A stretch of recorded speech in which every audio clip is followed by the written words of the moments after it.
Dorothy was 81. She had owned her Sarasota home for 28 years. Outright, no mortgage, payoff loan the dough.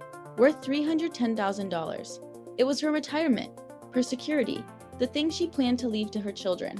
One afternoon, the woman who'd been helping her with errands brought some papers to sign.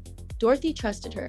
She signed them. She didn't have her reading glasses. She didn't call her daughter. She did not know what she was signing. 6 months later, Dorothy's daughter flew in from Atlanta, noticed a tax notice addressed to someone else's name, looked up the Sarasota County property records, and found that her mother's home had been transferred. There was a $180,000 loan against it. Dorothy had no memory of signing anything about her house. Here's what happened next. And here's the Florida law that got Dorothy's home back. Dorothy had lived in that Sarasota home for nearly 3 decades. She raised her children there, paid off the mortgage, and watched the neighborhood change around her. Her 2 adult kids, one in Atlanta, one in Tampa, checked in regularly, but weren't present day to day. About 8 months before the story begins, a woman named Priscilla, the girlfriend of Dorothy's grandson, had started helping with errands, doctor's appointments, grocery runs, paperwork. Dorothy was grateful. She had moderate cognitive decline that hadn't yet been formally diagnosed, but it was there. The confusion that comes in waves, the forgetting, the trusting too easily because processing is harder than it used to be. Priscilla built that trust deliberately and patiently over months. She knew Dorothy lived alone. She knew the home was mortgage-free. She knew the property records were public. She had a plan. Priscilla arrived one afternoon with a stack of documents. She told Dorothy they were related to her Medicare supplemental insurance, forms that needed updating. Standard stuff, she said. Nothing to worry about. Dorothy didn't have her reading glasses. She didn't read what she was signing. She didn't call her daughter or her attorney or anyone who might have looked at what Priscilla had actually placed in front of her. She signed. What Dorothy signed was a quitclaim deed. It transferred her $310,000. Sarasota home, owned free and clear, her primary asset, to Priscilla. Within 48 hours, Priscilla had recorded the deed with the Sarasota County Clerk of Courts. The recording was valid on its face. The property records now showed Priscilla as owner. 2 weeks later, Priscilla used the property as collateral for a home equity line of credit. She received $180,000. Dorothy knew nothing about any of it. The daughter's visit was supposed to be routine. A long weekend. Catch up. Check on mom. Then she saw the tax notice on the kitchen counter, addressed to Priscilla. She opened her laptop and pulled up the Sarasota County Property Appraiser's website, a free, publicly accessible database that shows current ownership for every property in the county. The title to her mother's home had changed. Her mother's name was gone. She sat with Dorothy carefully and asked what she remembered about signing anything about the house. Dorothy remembered some papers that Priscilla said were Medicare forms. She had no memory of a deed, no memory of transferring her home. When she began to understand what was being explained to her, she was afraid. The daughter called an attorney that night. The attorney asked 2 questions first. When did the deed record, and does the property have a mortgage on it now? Both answers were worse than expected. Florida's attorney recognized the situation immediately and explained that the law had already built 2 separate response frameworks for exactly this. The first is criminal Florida Statute S-825.103, which makes it a felony to obtain or use an elderly person's funds, assets, or property by deception, intimidation, or undue influence. The statute doesn't require the elderly person to have been declared legally incompetent. It requires only that the perpetrator obtain the asset through means the person would not have consented to have they fully understood what was happening. Presenting a property deed as Medicare paperwork to a cognitively impaired 81-year-old, then recording it and obtaining a $180,000 loan against the property, that's deception. And the $310,000 home value placed this firmly in first-degree felony territory under S-State 125.103. The second framework is civil. Florida Statute SS 415.1111, which gives vulnerable adult exploitation victims the right to sue, void fraudulent transactions, and recover actual damages, punitive damages, and attorney fees. Both tracks started moving simultaneously. The attorney filed a police report with the Sarasota County Sheriff's Office and a complaint with Florida Adult Protective Services under SS 415.1055. APS has independent investigative authority over vulnerable adult exploitation. They could open a parallel investigation alongside law enforcement, interview witnesses, pull records, and coordinate with the state attorney's office. The Sarasota County State Attorney's Office has a dedicated elder abuse unit, and this case went straight to them. The elements stacked clearly.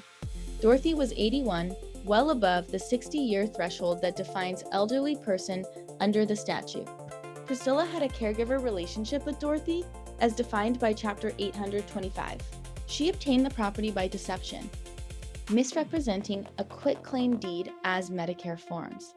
The asset value, a $310,000 home, plus $180,000 HELOC, put the exploitation squarely in first-degree felony range. The criminal investigation began. Simultaneously, the civil case moved through the Sarasota County Circuit Court, the 12th Judicial Circuit. The quiet title action, the specific legal proceeding used to void a fraudulent deed and restore the original owner's title, was filed citing two independent grounds. First, Dorothy's lack of mental capacity at the time of citing. Florida law requires a grantor to possess sufficient mental capacity to understand the nature and consequences of a property transfer at the moment of execution. Dorothy's treating physician provided a declaration that her documented cognitive decline, consistent with what he had observed in appointments during that period, was sufficient to establish she could not have understood what she was signing. Second, Priscilla had procured the deed through undue influence and deception, a recognized and independently sufficient ground for voiding a deed under Florida equity law. Both grounds gave the court clear authority to void the deed entirely. There was a third legal target, the lender who had issued the $180,000 home equity line of credit. The attorney argued that the lender had failed to conduct adequate due diligence when accepting a recently transferred quitclaim deed as immediate collateral from a first-time borrower. This is a recognized red flag in standard mortgage lending practice. A borrower presenting a property that had been quitclaim transferred to them just weeks earlier and immediately seeking to borrow against it should trigger inquiry.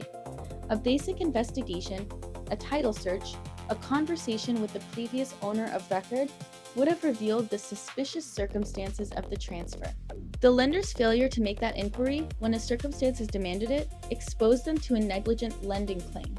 Faced with that exposure and the evidence of the fraudulent deed, the lender settled. The $180,000 claim against Dorothy's property was discharged as part of that settlement. The debt did not survive the deal. Discovery in the civil case produced exactly what the attorney expected. Phone records showed communication between Priscilla and Dorothy in the days leading up to the signing. Priscilla's own bank records documented the $180,000 HELOC disbursement and how the funds were used in the weeks following.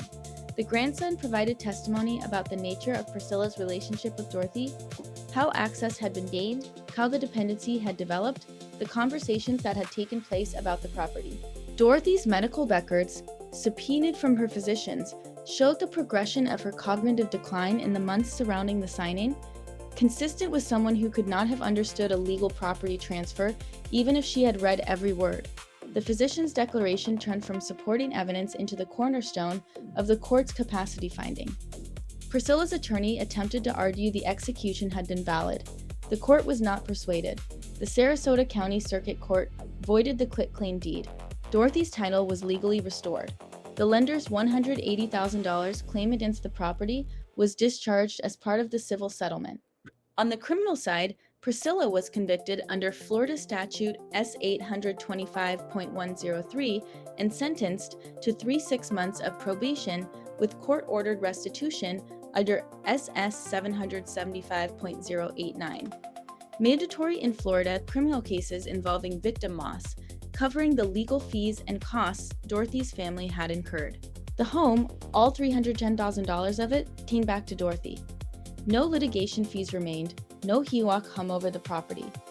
The deed that Priscilla had recorded within 48 hours of the signing was gone from the public record, replaced by Dorothy's restored title. A case that had looked devastating when the daughter first opened that laptop became through the application of two Florida statutes working together, something that could be fully undone. Every Florida family with an aging parent needs to hear this clearly. If you discover that a loved one has transferred property or signed any document with legal consequences to someone may depend on without telling family, without involving an attorney, without clear recollection of what they signed, treat it as a legal emergency, not a delicate family matter, not something to handle quietly to protect anyone's feelings. An emergency. The moment you find an unexplained deed transfer in a county property record, the clock starts running on the statute of limitations, on the evidence that might disappear, on the funds that might be spent. Call an attorney and report it to law enforcement simultaneously. The two tracks, criminal under S 825.103, civil under SS 415.1111, reinforce each other. What law enforcement discovers goes into the civil case. What civil discovery reveals supports the criminal prosecution. They are designed to work together. Here is the specific action this episode requires. Go to your county's property appraiser website right now. Search your elderly parent's name, look at the ownership record. If the name on the record is not theirs, or if there's a name on there you don't recognize, that is the conversation you need to have tonight with an attorney and with law enforcement. Many Florida counties also offer deed fraud alert programs, free email or text notification services that alert you when any document is recorded against a specific property. Enrollment takes 2 minutes. It costs nothing. It may be the only warning system standing between your parents' home and a fraudulent deed recorded while they didn't know what they were signing. The Sarasota County Property Appraiser's website is free. The APS hotline 1-800-96-ABUSE is free. The Florida Bar Lawyer Referral Service to find an elder law attorney, free. The protection costs nothing but the knowledge of where to look. The most powerful version of this protection is the one you put in place before the crisis.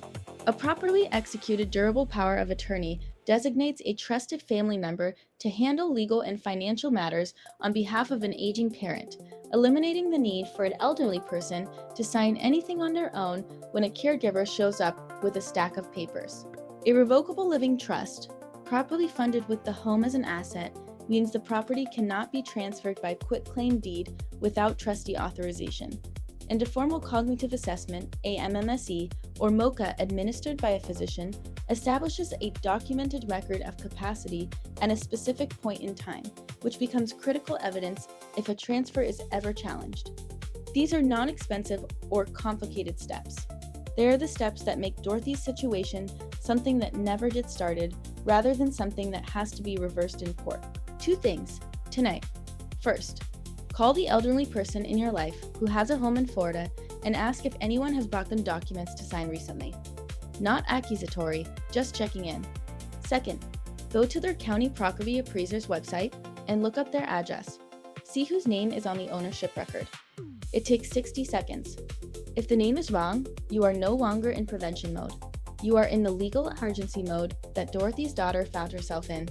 And now you know exactly what Florida law gives you to respond with. S 815.103 for the criminal track.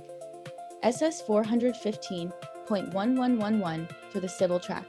The quiet title action to void the deed. The APS investigation running parallel. The lender liability if a loan was placed against the property. Dorothy got her home back because her daughter found out in time, and because an attorney knew what to do when she did. Now, so do you. 181-year-old woman, one quitclaim deed, one caregiver who thought Dorothy wouldn't remember signing. Not because she was clever, because she knew Dorothy was alone, trusted, and declining. Dorothy's daughter found out in time, the law was waiting, and her home came back. That knowledge is power, and power should never be kept secret.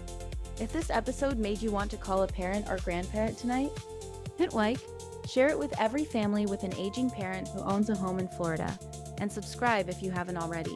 New episodes drop every week. Real law, real stakes, real people. Until next time, stay informed, stay protected, and never let them take what isn't theirs. This has been State Law Exposed.